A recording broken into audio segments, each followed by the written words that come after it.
Hola amigos, hola amigas, buenos días para la gente de Santiago de Chile, donde es nuestro invitado del día de hoy. Buenos días para la gente que está en Latinoamérica y buenas tardes y casi noche para la gente que nos mira desde todos los rincones de España. Muchas gracias por seguirnos. Como siempre, estamos aquí en nuestro live del día de hoy. Hoy es un ratito antes para ajustarnos a unas necesidades particulares, pero nos queda un minutito, 30 segundos, para que ustedes compartan en sus redes sociales, para que vayan juntando gente aquí alrededor de nuestra próxima entrevista y podamos aprovechar su conocimiento, sus ideas y de algún modo dialogar con Tomás Hirsch. Él es diputado del Partido Humanista de Chile, es portavoz de ese partido, fue candidato a presidente también por Chile y, entre otras responsabilidades, opera dentro de lo que es la Comisión de Ciencia, que es un tema que queremos hablar particularmente con él el día de hoy. Así que en estos segundos aprovechen, si están en Twitter un RT, si están en Facebook un compartir, o incluso algo que funciona muy bien, que es mandarlo por mensaje privado de WhatsApp, de Telegram, de lo que tengan a mano, para que gente que le pueda interesar se conecte el día de hoy. ¿De qué vamos a hablar? Vamos a hablar particularmente de cuál es el rol de un cargo electo legislativo en un proceso de transición proteica como el que estamos planteando. Así que vamos a darle ya la entrada y la bienvenida a Tomás Hirsch desde Santiago. Tomás, buenos días. Hola, ¿qué tal? ¿Cómo estás? Muy buenos días por acá, buenas tardes, creo, por allá. Un gusto poder tener este encuentro, este diálogo con ustedes, con la Fundación y bueno, con toda la gente que nos está siguiendo en este momento. Así que te agradezco mucho. Lo mismo le digo, un gusto volver a verle, aunque esta vez ya de forma virtual, y es probable que nos quede esta buena costumbre de tener este tipo de reuniones también, ¿no? Después de esta crisis. Bueno, yo creo que efectivamente esta es una crisis que ha sido muy complicada, muy compleja, muy dura y dolorosa para muchísima gente, pero de la cual también uno puede extraer elementos y cuestiones positivas e interesantes. Una es esta, que hemos descubierto que podemos establecer una cantidad de vínculos, relaciones. Acá en Chile estamos en cuarentenas, a veces obligatorias en determinadas comunas y a veces sugeridas. Sin embargo, en mi caso, por ejemplo, llevo casi un mes en casa. Uno pensaría, bueno, voy a estar sin hacer nada. No, es una cantidad de reuniones, de actividades, de conexiones vía Zoom. La verdad es que ha sido muy intenso, pero muy interesante, porque uno descubre que puede ampliar muchísimo la cantidad de vínculos y, por lo tanto, de acciones a llevar adelante junto con otros. Así que ahí hay algo que se puede rescatar. De acuerdo, Tomás, de acuerdísimo. Bueno, presentarlo muy brevemente. Tomás Hirsch es el portavoz o vocero, depende del país, del Partido Humanista Chileno. Pero además fue candidato a presidente también por el Partido Humanista y actualmente es diputado, que entre otras responsabilidades en el Congreso está en la Comisión de Ciencia. Tomás, una de las preguntas que nos hacíamos antes de entrevistarle es ¿qué es lo que pueden hacer los cargos electos legislativos ante esta imperiosa necesidad de cambiar nuestro modelo alimentario hacia modelos más éticos, justos y sostenibles? Yo creo que podríamos hacer mucho. Un diputado en Chile tiene tres funciones claramente definidas por la Constitución: legislar, representar a la ciudadanía y fiscalizar los actos del gobierno y de las distintas instancias públicas. Y en los tres espacios, en los tres ámbitos, hay mucho que nosotros podemos hacer, sin duda, en este campo que estamos hablando. Legislar para lograr que efectivamente haya un cambio apoyado por la ley en la dirección que estamos planteando, que ustedes han venido desarrollando. Hay muchos proyectos de ley que ya están incluso en el Congreso, algunos que han avanzado, que tienen que ver con cómo evitar o disminuir o eliminar el maltrato animal, que tiene que ver con cómo disminuir, ¿no es cierto?, el consumo de carnes animales, cómo hacer esta transición que ustedes vienen planteando hace tiempo, pero varias otras leyes que tienen que ver con la protección de las comunidades frente a la presión, a la amenaza, al manejo que tienen estas grandes corporaciones agroalimentarias, etcétera. Entonces, ese es un campo donde estamos haciendo cosas y hay mucho más que hacer. Representar tiene que ver con recoger las demandas de la ciudadanía, que son muchas. Son muchas las demandas, justamente las denuncias por situaciones profundamente irregulares en Chile, y seguramente lo vamos a ver en el programa. Hemos tenido algunas que son escandalosas. La más conocida fue el caso de Freirina, donde había una planta de tratamiento de cerdos con decenas de miles, creo que era una de las más grandes del mundo, de centenas de miles, ¿qué estoy diciendo?, de cerdos que tenían una situación tremenda. En primer lugar, los animales viviendo un maltrato total, y en segundo lugar, la población afectada por una situación insoportable de malos olores, de moscas, de roedores, muy complicado. Representar, a mí me toca en mi distrito representar muchas situaciones de este tipo. Y en tercer lugar, fiscalizar a las autoridades que no están cumpliendo con lo que corresponde en términos de la protección, las leyes que ya obligan a la protección, cuidado y no maltrato animal, y las que tienen que ver con el evitar el daño a las poblaciones por el efecto de estas agroindustrias. Tomás, si le parece, vamos a tratar de ahondar en cada uno de esos tres elementos, estas ¿Cómo tres no? guías que usted nos ayuda a entender de cómo podemos dialogar con nuestros cargos electos legislativos. En el primer caso, legislar, ¿no? Es muy importante que haya un acompañamiento del Estado en estas transiciones tan complejas. Y usted nos lo decía, el Estado tiene que estar presente en estas cuestiones. Pareciera, y esto es una reflexión y quería saber su opinión, pareciera que en los últimos 20 años hemos dejado que el mercado se trague al Estado, que el Estado al final sea un operador más de mercado y que sea el mercado el que decida dónde se van las cosas. Y, por ejemplo, entre otras cuestiones, se dan permisivismos a que una industria ganadera maltrate animales y contamine todo un sector. Entonces, ¿cómo podemos hacer para retomar las riendas a partir de la representación democrática? Bueno, ese es un tema muy, muy de fondo, porque el Estado en realidad ni siquiera es un operador más, sino que en realidad es un rehén hoy día del mercado. Esa es la situación real. Y el mercado, en realidad, estamos hablando, no una cuestión tan en el aire, estamos hablando de grandes poderes financieros vinculados normalmente con la banca, con el complejo industrial militar, y con estas gigantescas agroindustrias que hoy día tienen un poder impresionante en el mundo entero. Estamos hablando de empresas que controlan a su vez cientos o miles de empresas en todo el mundo. Entonces, al mismo tiempo, en este modelo neoliberal que han ido instalando todo el mundo, han ido asfixiando cada vez más a los estados, y que por lo tanto hoy día no tienen ninguna capacidad real de reacción, de respuesta, de imponer normas por sobre estos otros poderes.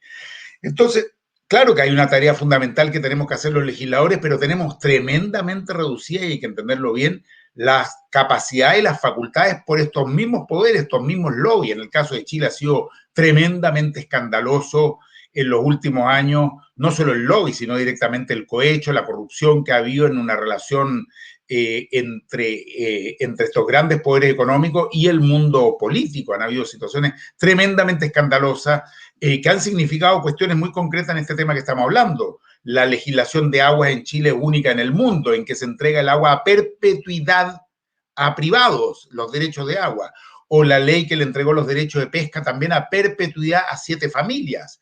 Entonces, eso es el resultado del poder que tienen estas grandes corporaciones. Yo ahí veo como un factor fundamental, más que a nosotros los legisladores, al poder y la capacidad de movilización de la sociedad organizada. A mí me parece que eso es fundamental. Una sociedad que se organiza tiene capacidad de producir transformaciones. Una sociedad fragmentada, desorganizada, en que cada uno anda por la suya, evidentemente su capacidad de acción y de transformación disminuye fuertemente. Así que ahí hay un tema muy, muy esencial.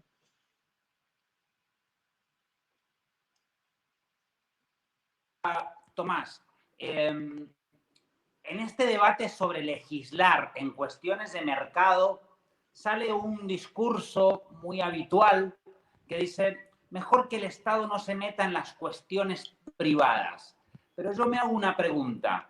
Cuando las cuestiones privadas impactan negativamente sobre lo público, y no hay nada más público que el planeta, ¿No debería el Estado justamente limitar esas capacidades? ¿No es que esas actividades privadas dejan de ser privadas en el momento que afectan a lo público?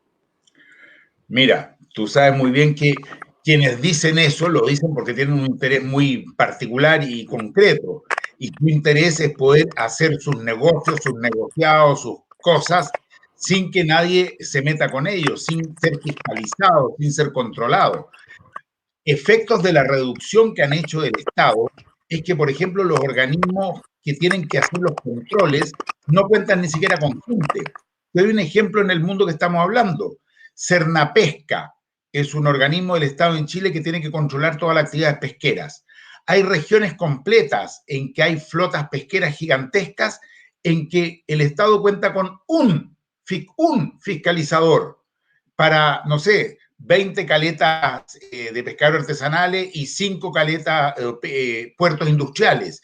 ¿Qué posibilidad tiene? Ninguna. Entonces, claro, el interés de quienes dicen eso es que nadie los fiscalice, que ellos pueden hacer lo que se les da la gana. Y el efecto final que se produce es que los costos sí los paga la sociedad, es decir, ellos son muy socialistas a la hora de los costos.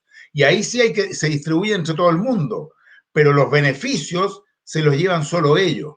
A mí me parece que aquí se necesita volver a retomar el rol del Estado, fortalecerlo, entregarle los recursos, las atribuciones, las capacidades, y eso, como te decía antes, acompañado de una sociedad fortalecida, de una sociedad con capacidad de movilizarse, de una sociedad alerta, atenta, esclarecida.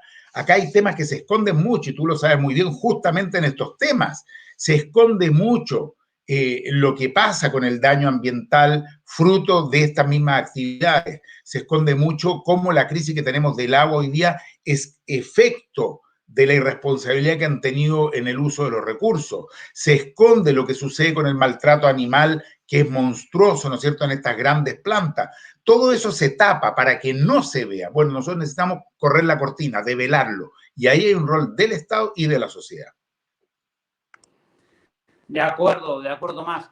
Pasamos ahora al punto que usted puso tercero, pero me gustaría ponerlo segundo para acabar, okay. Y es el tema del control y fiscalización. Yo creo que es fundamental.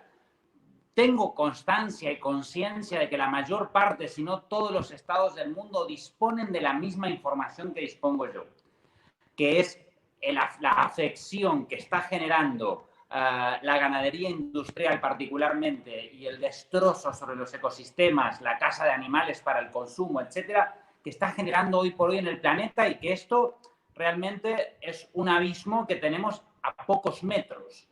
¿De qué manera un legislador, una legisladora de cualquier parte del mundo, no sé si mediante preguntas, interpelaciones, puede ir tratando de arrinconar al Estado para que vaya dando esa información y se haga de carácter público? Mira, yo veo una labor importante en la creación de conciencia que podemos nosotros aportar, en primer lugar.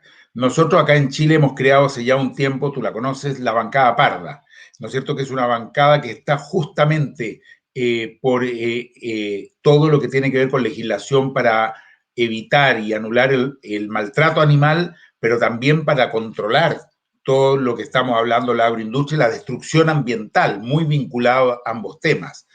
Esta bancada no es solamente una bancada para legislar, y sí hemos presentado ya muchos proyectos de ley y varios se han aprobado.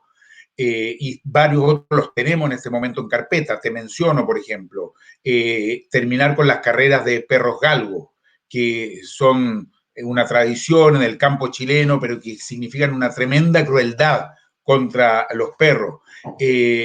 Terminar con el rodeo. En Chile no tenemos corridas de toro, pero sí existe el rodeo. Siempre lo han tratado de mostrar como que no es tan cruel, y sin embargo es tremendamente cruel, y es un virtual asesinato, y de hecho muchas veces termina en eso, de los novillos.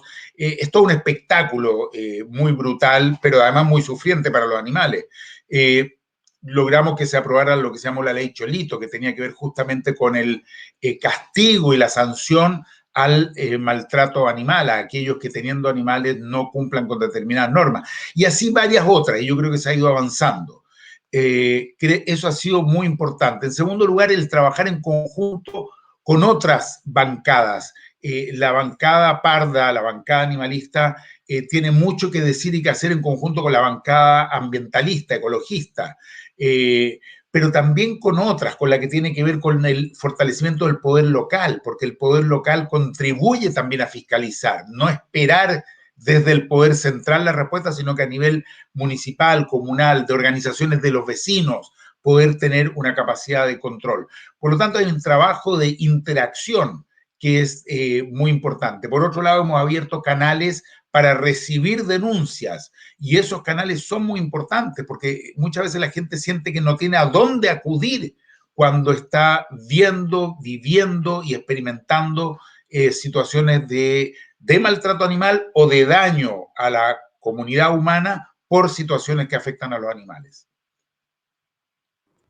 De acuerdo, de acuerdísimo. Y por último, Tomás, el tema de representación. Yo creo que esto es fundamental. A veces nos olvidamos de las teorías de Locke, que decía que el poder se reparte en partes iguales, y ya cuando hablamos de democracia participativa casi podría ser considerado un oxímoron, ¿no? En el sentido que es redundancia. Al final la democracia es partir el poder en partes iguales, pero eso luego se queda olvidado porque si tenemos frente a una agroindustria que actualmente está generando desde la pandemia que conocemos hoy en día y otras que hemos conocido, que con esta campaña hemos humildemente tratado de publicar desde un enfoque científico, si vemos que afecta a las comunidades indígenas, si vemos que está afectando al erario público, al uso del dinero público para rebajar el precio de los commodities que engordan al ganado, si vemos que eso destroza además la naturaleza, maltrata a los animales, yo creo que somos, aunque muchos y muchas no lo sepan de manera voluntaria,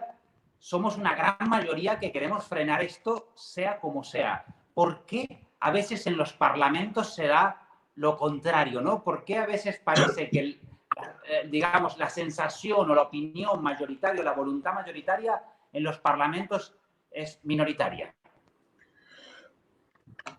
Porque, a propósito de lo que hablas de democracia, los espacios en los medios de comunicación y de difusión no son democráticos, porque hoy día están al servicio de esos mismos intereses. No hay esa situación que tú dices de iguales porciones. Hoy día, quienes mantienen, promueven, desarrollan, impulsan este modelo han contado con todos los medios a su disposición y son los dueños de los medios, por lo demás, de los grandes canales de televisión, de periódicos, diarios, radio, etc. Bueno, ellos van mostrando las cosas de determinada manera. Me voy a ir un poquito por el lado para responderte. Yo durante muchos años me tocó ser vocero del humanismo para América Latina y viajé muchísimo. Y en todas partes, y no solo en América Latina, en Europa estaba la imagen de Chile país exitoso y efectivamente todas las cifras macroeconómicas lo fueron por muchos años, crecimiento económico, estabilidad financiera, exportaciones, superávit, en fin, todas las cifras. Pero la gente no vive de macroeconomía, vive de su situación individual. Y la realidad de las millones de personas que estaban sufriendo los efectos de ese modelo nunca se mostraba. Claro, los adultos mayores no tenían la oportunidad de viajar por el mundo para contar que tenían pensiones miserables. Los pueblos originarios no tenían la posibilidad de recorrer el planeta para decir que les estaban arrebatando sus tierras. Los estudiantes no podían viajar para decir, mire, la educación se convirtió en un negocio. Entonces, los fracasos de este éxito nunca se pueden mostrar. Están permanentemente impedidos de aparecer a la luz pública. Es una tarea muy difícil. Mira lo que pasó en Chile. Hubo que llegar hasta este estallido que se produce a partir del 18 de octubre para que el mundo se diera cuenta que algo no andaba bien. Para nosotros no fue ninguna sorpresa. Desde hace mucho rato veníamos denunciando un sistema profundamente inhumano, un sistema concentrador del poder y la riqueza en unos pocos. Bueno, eso se reproduce en el Congreso, en el Parlamento. Es exactamente el mismo mecanismo. Te encuentras con gente ahí que está representando esos grandes intereses. Pero hay mucha gente buena, también tengo que decirlo. En la sociedad, tal como tú dices, somos inmensa mayoría los que aspiramos a un mundo diferente. Y en los congresos también. Pero lo importante es cómo lograr esa conexión y esa vinculación. Y dentro de lo que tú decías, quiero tomarme un tema que me parece muy importante, que es la aproximación científica. Muchas veces se cree y se ha querido instalar que estos temas tienen que ver con una suerte como de romanticismo, de una cuestión medio utópica, de pucha, que la belleza de los arbolitos y el agüita y el vientito y los pajaritos. No es así, o además de eso. acá hay base científica para plantear, explicar que estamos frente a una situación gravísima. Y mira, así como en lo social en Chile tuvimos que llegar al estallido, lamentablemente en el mundo se tuvo que llegar a esta situación tremendamente difícil del COVID-19 para que se abra al menos la posibilidad, mira cómo te lo digo, de que se entienda que acá hay una situación que se genera, ¿no es cierto?, por esta zoonosis, por este mal manejo en el intercambio. La culpa no es de los murciélagos, que cumplen una función por lo demás muy importante en el ecosistema. No, pero hay una responsabilidad humana tremendamente grave, que claro, han tratado de taparla, de esconderla, nos están tapando de cifras y eso como que no se menciona mucho. Yo creo que la evidencia científica es muy importante. Te digo, ustedes que están tremendamente involucrados en el tema, la evidencia científica es importante para demostrar que esto no es solo palabras bonitas de gente volada, sino que tiene que ver con una preocupación real, genuina, científica respecto del presente y el futuro de la humanidad y de todas las especies que habitan el planeta. De acuerdo, Tomás. Y justamente me alegra mucho que hayas recuperado esa partecita de la introducción que hacía la pregunta, porque el último tema del que quisiera hablar contigo es justamente este. Trabajas en la Comisión de Ciencia, además. Entonces, ¿qué tipo de trámites se van haciendo en esa comisión que tengan que ver a veces con lo ambiental? Porque la ciencia puede investigar sobre muchos asuntos, pero ¿hay una preocupación realmente real sobre el planeta, sobre la situación del planeta en materia científica, o eso parece que transita otros caminos dentro del Congreso? Mira, te voy a comentar algo que es bastante triste, no lo digo con orgullo. Yo estoy en dos comisiones, en la de ciencia que tú has mencionado y en otra que se llama Constitución y Justicia.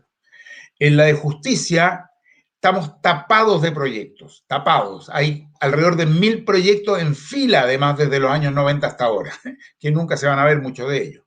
Estamos tapados de proyectos, tenemos 4 sesiones a la semana. La mayoría temas de justicia que tienen que ver con aumento de penas, persecución de delitos, en fin, una cantidad que las cárceles, en fin, tapados con proyectos de ese tipo. En la Comisión de Ciencias, y es terrible decirlo y es triste, en todo el año 2018 y 2019 no tuvimos ni un proyecto. Escúchame bien, ni un proyecto. Nos mandaron algunos de la Comisión de Educación por temas de educación digital porque estaban ahí con muchos temas, entonces me dijeron, véanlo ustedes. Pero ni un proyecto que llegara del gobierno, de otros espacios, sobre temas de ciencia, del desarrollo de la ciencia, el impulso de la ciencia o de la tecnología. Entonces, y este año 2020 tampoco, obviamente, además ahora estamos con todo el tema de la pandemia y sí hemos estado enfocados en eso. Pero uno dice, es muy triste, pero es muy sintomático. Te refleja un poco el tipo social. La Comisión de Economía está tapada de proyectos. La Comisión de Ciencias, que siempre se hace el discurso que la ciencia es la que te permite avanzar a una sociedad diferente, que hay que invertir en ciencia. Chile invierte muy poco de su producto. Estamos en el 0,36%, si no me equivoco, del producto, lo cual es bajísimo. Somos el más bajo de la OCDE, de hecho. Pero ningún proyecto cuando tú dices, y los que nosotros hemos presentado han quedado ahí dando vueltas, no tienen el patrocinio del gobierno, implican gasto y por lo tanto no avanzan. Es muy lamentable la situación, pero es un reflejo de cómo prioriza hoy día esta sociedad. Entonces, ¿en qué se han convertido nuestras sesiones? En una suerte de, no sé, la ubica de charlas TED, en que se invita gente y sí, y nos cuenta cosas interesantes y son muy interesantes, científicos, gente que está en distintos laboratorios del mundo, gente que está innovando y los escuchamos y es muy, muy lindo. Pero bueno, nosotros aspiramos a ir mucho más allá de eso, a poder legislar. Por eso que yo, desde la bancada parda, he apoyado muchos proyectos que no los vemos en nuestra comisión, sino que se ven más bien en la Comisión de Medio Ambiente, algunos otros en la Comisión de Derechos Humanos, porque, bueno, ahí sí han tenido posibilidad de ir avanzando. Ahora sí estamos con una actividad y hemos estado colaborando con todo el tema de la pandemia, trabajando en conjunto con el Ministerio de Ciencia que se creó el año pasado, viendo cómo podemos aumentar muchos de los temas que son relevantes, los tests, los respiradores, los laboratorios acreditados y otras cuestiones que son necesarias ahora. Pero creo que se ha perdido mucho tiempo y que tenemos que avanzar con mucho más fuerza en el trabajo de la legislación en favor de la ciencia. Es como usted dice, es bastante alegórico, ¿no? La situación al final, eso sí que es bastante alegórico a cómo están las situaciones en la sociedad. Tomás, ahora tenemos como unos minutitos donde podemos hacer alguna pregunta al público. Entonces aprovechamos, si hay gente que nos está viendo, que le está saludando desde muchos países, por lo que vemos aquí de Argentina, de Chile mismo, desde Bolivia, Ecuador, desde Barcelona, Madrid, Valladolid. Estamos viendo muchas amigas y amigos aquí. Entonces, una pregunta que nos hacen es, ¿cuál es el planteamiento? No sé si se refieren al partido o a la filosofía en general. ¿Cuál es el planteamiento del humanismo respecto a los animales no humanos? El partido y el planteo del humanismo es que el ser humano es el valor central, pero el ser humano en conjunto con el planeta en que vivimos y con todos los otros seres vivos de este planeta. Y que por lo tanto nosotros debemos propender al cuidado, la protección y la proyección de todas las especies, que no se puede desvincular al ser humano de las otras especies vivas, pero también del planeta en general. Es nuestra casa. Y como cualquier persona y cualquier familia, debemos necesariamente cuidar nuestra casa con todos los que habitan en nuestra casa, buscando una buena relación y un buen equilibrio entre ellos. En el Partido Humanista, entre sus militantes, hay una diversidad de gente que se agrupa en distintos temas. Por supuesto que hay un grupo grande, importante, entre los más jóvenes, sobre todo de vegetarianos, de veganos, entre las generaciones más jóvenes. Entre los de mi generación hay que decir y reconocer que no están así tampoco. Yo vi el programa el otro día de Ernesto Samper y me siento muy identificado con lo que él decía. Nuestros hijos y nuestros nietos son los que van impulsando esos temas y nosotros, bueno, vamos avanzando más lento, pero yo te diría que convivimos en el humanismo con mucho respeto de las diversas historias y culturas que tenemos, pero avanzando en esta dirección. Además, se da algo curioso porque muchas veces podemos pensar que en las filas del humanismo hay como una visión muy antropocéntrica y, sin embargo, hay un debate al respecto de las posiciones verdes de decir que tenemos que tender al biocentrismo. Pero yo particularmente, y muy particularmente en el Partido Humanista de Chile, me encontré gente con una sensibilidad animalista muy superior a gente que milita quizá en posiciones verdes, ¿no? Y esto es interesante, porque quizá uno de los elementos fundamentales que ustedes también reivindican como bandera es la paz, ¿no? Es la cultura de paz. Y evidentemente lo que hacemos con los animales siempre que los explotamos es ejercer algún tipo de violencia. Exacto. Mira, puede que la aproximación sea distinta, que lleguemos desde otro lado, pero nosotros efectivamente llegamos desde la cultura de la no violencia activa. Y la no violencia activa es, bueno, con los demás seres humanos y con los demás seres vivos. De hecho, reconocemos, por ejemplo, así como el fundador del humanismo es Silo y impulsaba en esta dirección de la no violencia activa, reconocemos también otros liderazgos sociales como Martin Luther King o un Gandhi que, bueno, que promovía la ahimsa, justamente el cuidado, el respeto, la protección de todos los seres vivos. Entonces, uno experimenta esa cercanía, esa sintonía, aun cuando lleguemos desde aproximaciones diferentes. Nos encontramos. De acuerdo. Es lo que en nuestra campaña de la transición proteica llamamos la confluencia de intereses, un fenómeno político contrario al conflicto de intereses, que por distintas ideas al final apuntamos a lo mismo. Tomás, para despedirnos, aparte de agradecerle muchísimo esta participación aquí, ha sido un honor tenerle como entrevistado. Al final, también porque yo no soy un periodista profesional y más o menos he tenido que encontrar unos pocos recursos esmerados, pero unos pocos recursos para poder sacar el máximo provecho posible a la gente entrevistada que tenemos. Al final hago la misma pregunta a todas las entrevistas, y es, que creo que estamos en un momento donde los imaginarios colectivos se han disparado, donde quizá estamos viviendo algo que no soñábamos ni pensábamos que podíamos vivir hace 2 meses, y probablemente dentro de 2 meses estemos viviendo algo que hoy ni soñamos. Quiere decir que quizá todo sea posible, lo bueno y lo malo. Por eso, como decía Gramsci, quiero pedirle una posición optimista en la voluntad y pesimista en la inteligencia.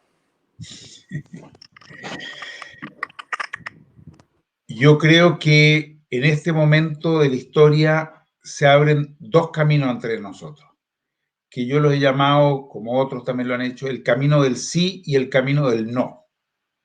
Se abren 2 caminos. Puede perfectamente suceder que después de esta pandemia se fortalezca un sistema que ha sido profundamente inhumano, se pretenda volver a la normalidad, se pretenda mantener el poder concentrado como ha sucedido hasta ahora y dejar atrás este trago amargo y recomponer las mismas relaciones económicas, financieras, el mismo loquerío del consumo, la misma depredación ambiental, el mismo maltrato entre los seres humanos y los seres vivos. Puede perfectamente suceder eso, pero se abre otro camino, se abre otra posibilidad. Fíjate que el estar en cuarentena cientos o miles de millones de personas también te da la posibilidad de sentarte, de reflexionar, de meditar, de preguntarte, hacerte preguntas importantes sobre la vida, sobre el sentido de la vida, sobre quiénes somos, hacia dónde vamos, sobre la muerte, sobre nuestros temores. Y quizás este gran susto nos permita también construir una dirección diferente, una dirección convergente, construir lo común, lo comunitario, en vez de este mundo tan fragmentado, individualista. Entonces, yo soy optimista en que ese camino puede tomar forma, puede tomar fuerza, puede abrirse paso. Y eso me parece que podría significar que de esta compleja situación salga también un mundo nuevo, muy diferente, que abra el futuro. Tomás, muchísimas gracias, de verdad. Un gusto tenerle por aquí. Un saludo a los compañeros y compañeras del partido y espero verle pronto, aunque sea por esta vía. Bueno, estaremos muy disponibles a encontrarnos por esta vía y ya pronto también podrá ser en encuentro directo cuando puedas volver a encontrarte por acá por Chile. Muchas gracias, Tomás. Un gran Gracias a abrazo. ti, que estés muy bien. Gracias. Bueno, amigos y amigas, como les dije, esta charla prometía y nos ha dado luces y herramientas para que los diferentes legisladores y legisladoras de algunas partes del mundo, que estoy consciente que nos están viendo porque de vez en cuando nos escriben algo en Twitter o en Facebook, tengan también algunas herramientas y pensamientos para poder hacer en sus respectivos países. No nos podemos quedar de brazos cruzados.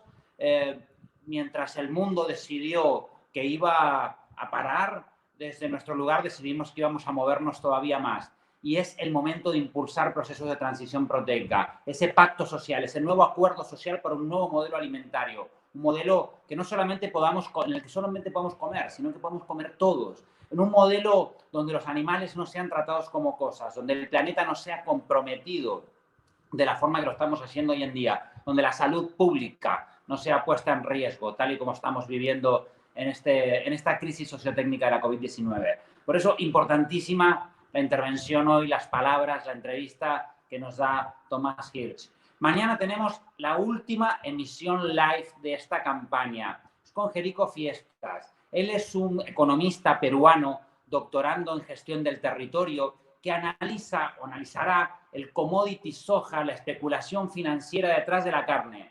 Muchas veces me habrán escuchado decir ustedes, y si no lo pueden buscar por las redes, donde afirmo que hoy por hoy ser vegano o vegana no reduce un animal menos en las ganaderías. No hay un animal menos que se mate en las ganaderías. ¿Por qué sucede esto? Porque hay algo llamado burbuja agropecuaria. Hay una especulación detrás del grano que hace que matar animales y venderlos no sea el negocio, que el negocio real sea engordarlos. ¿Y eso cómo se paga? Normalmente con dinero público. Jerico nos lo va a explicar el día de mañana. ¿Por qué el commodity soja está quemando el Amazonas? Para engordar animales europeos y asiáticos para saciar la demanda que hay sobre la carne. Y vamos a hablar también de la eficiencia de ese producto. Así que mañana es una charla probablemente interesantísimo que sea la última, porque es la que redondea esta campaña que estamos queriendo plantear. Les mando un gran abrazo y les recuerdo que si pueden, comenten en las redes sociales, compartan este contenido si les pareció interesante y sobre todo estén preparados para mañana escuchar a Jerico Fiestas Flores desde Perú. Un abrazo grande.